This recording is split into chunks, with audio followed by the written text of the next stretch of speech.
Catégorie date et heure, la fonction date.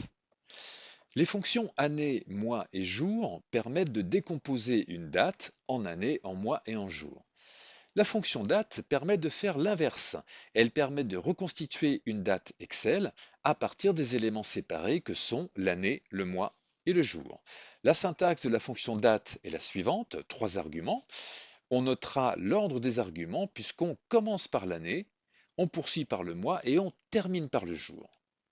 Passons tout de suite à un cas pratique.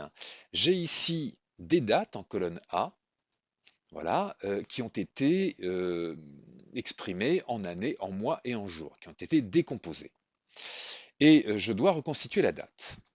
Donc j'utilise la fonction date en commençant donc par l'année, c'est-à-dire la cellule B2, puis le mois, la cellule C2, puis le jour, la cellule D2. Je valide et ça me permet effectivement, comme on le voit, de reconstituer ma date de départ. La question qui se pose, c'est très bien, on comprend comment agit la fonction date, mais concrètement, dans quelles circonstances peut-on s'en servir? Eh bien, notamment pour faire du calcul sur les dates.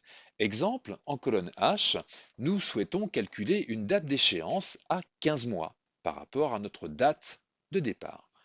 Donc, dans ce cas-là, je vais utiliser à nouveau la fonction date en précisant que l'année, c'est toujours B2, que le mois, c'est toujours C2, sauf que je vais ajouter 15, hein, le nombre de mois, et enfin, je vais terminer par le jour, c'est-à-dire D2. Donc voilà ma formule finale, je valide, et voilà comment j'obtiens facilement une date à 15 mois par rapport à ma date de départ.